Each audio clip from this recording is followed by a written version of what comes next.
composto pelas seguintes partes: indicação, técnica, achados, análise comparativa, conclusão e categorização BIRADS. Além disso, termina com a recomendação. Bom, sobre a indicação. É essencial saber se o exame é de rastreamento, ou seja, realizado como rotina numa paciente assintomática, ou diagnóstico, ou seja, realizado para avaliação de uma queixa ou controle de algum achado. Sobre a técnica, o exame pode ser realizado com técnica convencional ou digital, sendo que a digital é sabidamente muito superior em qualidade diagnóstica nas incidências básicas crânio-caudal e médio-lateral oblíqua de cada mama. Ainda na técnica, podem ser utilizadas incidências adicionais como magnificação, compressão localizada, perfil absoluto, Eklund, entre outros. A utilização de marcadores em lesões cutâneas, cicatrizes e queixas palpáveis também pode ser registradas na parte da técnica. Os achados, eles incluem informações sobre composição mamária, eventuais lesões observadas, nódulos, calcificações, assimetrias e distorções e sobre os prolongamentos axilares. É importante ressaltar que o laudo da mamografia diagnóstica ele precisa responder a uma dúvida, a dúvida que motivou o exame, sinalizando se o achado corresponde à queixa ou se não há achados que justifiquem, podendo ser necessários aí exames complementares. A análise comparativa é também essencial nos exames de mama, lembrando que se um achado se mantém estável ou se é novo, a gente tem impacto sobre a categorização BIRADS. E por fim, deve-se concluir o laudo, incluindo a categorização conforme BIRADS e a recomendação de conduta que está, na maioria das vezes, atrelada à categorização. Como já mencionado, as incidências básicas da mamografia elas são crânio-caudal e médio-lateral oblíqua de cada mama, e elas podem ser realizadas associadas à tomossíntese quando esse recurso estiver disponível. Então, nesse exemplo aqui, a gente tem as incidências básicas da mama direita e da mama esquerda, sendo que na mama esquerda foi colocado um marcador radiopaco no local de uma queixa palpável apontado pela paciente. Quando há uma lesão mamária, é necessário fornecer alguns dados para a adequada descrição da lesão no laudo. Então aqui a gente tem esse exemplo aqui. Nódulo hiperdenso, irregular, especulado, no terço médio do quadrante superolateral da mama direita, medindo 1 centímetro e distando 3,5 centímetros da papila. Esses dados fornecidos, eles são as características da lesão conforme os descritores preconizados pelo BIRADS, a localização da lesão informando a lateralidade, o terço e o quadrante da mama em que a lesão se encontra, as medidas, como o maior eixo da lesão, e a distância da lesão, a papila ou ao complexo aureolo-papilar. Essa tabela aqui, ela resume os descritores do BIRADS da mamografia, da ultrassonografia e também da ressonância magnética, que serão discutidos em aulas específicas também deste curso. E como realizar a localização da lesão? Primeiro passo, identificar a lateralidade da lesão. Então, ao realizar a mamografia, a técnica deve escolher adequadamente no aparelho qual incidência e de qual mama ela vai realizar a imagem. Se a escolha da técnica for acertada, o sistema PACS, ele automaticamente carrega as imagens a serem laudadas, né? E ele automaticamente também indicará qual é a incidência e de qual mama. Se configurado para mostrar as 4 imagens, por convenção, o sistema normalmente mostra as imagens da mama direita à esquerda e as imagens da mama esquerda à direita da tela. Então, nesse exemplo aqui, a gente tem imagens da mama direita e da mama esquerda, observando-se uma lesão desenhada na mama direita. Segundo passo, identificar o terço da mama em que a lesão se encontra. A mama ela pode ser dividida em 3 terços, traçando-se linhas aí que são paralelas à musculatura peitoral. Esses terços são anterior, médio e posterior. O terço anterior é mais próximo da papila e o terço posterior é mais próximo do músculo peitoral. Então, nesse exemplo aqui, nossa lesão desenhada se encontra no terço médio. O terceiro passo é identificar em que quadrante se encontra a lesão. Para dividir os quadrantes na incidência da mamografia, a gente traça uma linha que é perpendicular à musculatura peitoral da papila até o músculo. Na crânio-caudal, por convenção, a parte superior da imagem é o aspecto lateral e o inferior é o aspecto medial. Na incidência médio-lateral oblíqua, a parte superior é superior, a inferior é a inferior. Então, para determinar se a lesão se encontra no quadrante superolateral, no quadrante inferolateral, no quadrante supermedial ou no quadrante inferomedial, é necessário ter as imagens das duas incidências ortogonais. A crânio-caudal vai determinar se a lesão é lateral ou medial e a médio-lateral oblíqua vai determinar se a lesão é superior ou inferior. Lembrando que se a lesão estiver localizada na projeção da linha que divide os quadrantes, a lesão se encontra na união, podendo ser união dos quadrantes superiores, união dos inferiores, união dos laterais e união dos mediais. Tá? Então, nesse exemplo aqui, nossa lesão desenhada se encontra na lateral, na incidência crânio-caudal, superior na incidência médio-lateral oblíqua. Então, juntando tudo isso, a lesão se encontra no quadrante superolateral da mama. Vamos agora combinar todos os passos slides anteriores. Fica claro quais são os dados fornecidos do exemplo, né? A lesão, conforme os descritores do BIRADS, é um nódulo hiperdenso irregular especulado. Ela está localizada no terço médio do quadrante superolateral da mama direita. E aqui as medidas: 1 centímetro, que é o maior eixo, 3,5 centímetros, que é a distância da papila.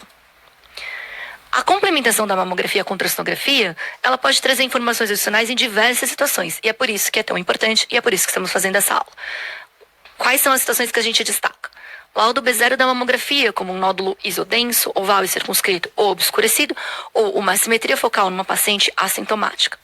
Nesses casos, a ultrassonografia será determinante na categorização final das lesões. Laudo B4 e B5 da mamografia, sem impacto sobre a categorização da lesão, mas muito útil para avaliar a mais adequada via de biópsia percutânea, que deve ser preferencialmente realizada por ultrassonografia se houver correspondência do achado, porque a biópsia por ultrassonografia é mais acessível e mais confortável do que a biópsia por estereotaxia. Vou abrir um parênteses aqui para fazer um fluxograma sobre como escolhemos a mais adequada via de biópsia e o mais adequado tipo de procedimento para a via de biópsia escolhida, a depender do método que caracterizou a lesão e do aspecto da lesão. O mais importante desse fluxograma é que a gente evidencia que quando a lesão é caracterizada na ultrassonografia, esse é o método preferencial de biópsia, porque, novamente, é o mais acessível e o mais confortável para a paciente. E quais são as dicas para a gente localizar na ultrassonografia uma lesão que inicialmente foi vista na mamografia? São 3 itens a serem observados: localização da lesão, características da lesão e presença de lesões coexistentes que possam servir aí como ponto de referência para a identificação da lesão na ultrassonografia. Sobre a localização, deve-se atentar à lateralidade, terço, quadrante e distância da papila. Vale lembrar que lesões mediais elas podem se apresentar um pouquinho mais superiores e lesões laterais também podem se apresentar um pouquinho mais inferiores na ultrassonografia do que na mamografia. Então, por exemplo, uma lesão no quadrante superolateral na mamografia pode eventualmente estar aí na união dos quadrantes laterais na ultrassonografia e ainda assim ser uma lesão correspondente. Sobre as características da lesão, deve-se identificar o tipo de lesão. Por exemplo, lesões nodulares na mamografia, elas tendem a se apresentar como nodulares na ultrassonografia. E lesões não nodulares na mamografia, como extensas calcificações, elas tendem a se apresentar como lesões não nodulares na ultrassonografia. Além disso, se o tipo de lesão for nodular, deve-se avaliar forma e margem da lesão. Então, por exemplo, um nódulo irregular especular na mamografia, ele se apresenta como um nódulo irregular na ultrassonografia e não como um nódulo oval e circunscrito. O tamanho da lesão também deve ser considerado sem grandes variações entre as medidas da mamografia e da ultrassonografia. E por fim, lesões coexistentes e mais facilmente identificáveis na ultrassonografia, elas podem ser utilizadas como ponto de referência para se caracterizar uma lesão mais sutil. Alguns exemplos desses pontos de referência são lesões benignas como o cisto e o fibroadenoma, a lesão índice de um câncer de mama, por exemplo, quando você está buscando um satélite, e também a presença de cicatriz e alterações pós-cirúrgicas. Também podem ser utilizados como ponto de referência implantes, vasos. E o vaso, lembrar que ele é bastante utilizado como um parâmetro para localizar um nódulo que pode corresponder a um linfonodo intramamário, porque os linfonodos intramamários, eles normalmente estão próximos, a um vaso.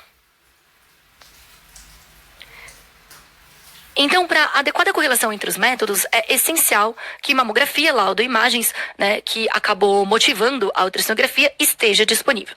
Além disso, parâmetros técnicos adequados da ultrassonografia também são essenciais na avaliação das lesões mamárias. Então, eu resumi aqui nessa tabela quais são esses parâmetros, tá?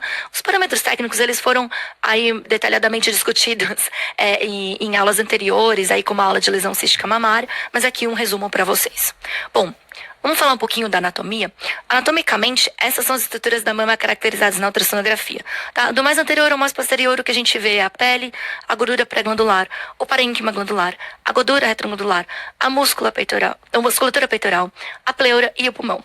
A imagem adequada, ela deve incluir aí a pleura e uma pequena porção do pulmão, mas não muito dessas estruturas, porque o foco está na mama, tá? Mas a gente inclui um pouquinho porque a gente quer garantir que a totalidade da imagem contemple apenas estruturas mamárias e principalmente estruturas mamárias, tá bom? Alguns exemplos para vocês. Neste exemplo, a gente tem um nódulo isodenso irregular especulado no terço médio do quadrante superolateral da mama direita e que na ultrassonografia direcionada, se mostrou um nódulo hipercogênico irregular e especulado e não paralelo, também na união dos quadrantes laterais da mama direita, em correspondência ao achado. Nesse outro exemplo aqui, uma paciente fez uma ressonância magnética para uma avaliação de implantes, observando-se um nódulo irregular no terço médio do quadrante superolateral da mama direita, junto ao aspecto anterior do implante.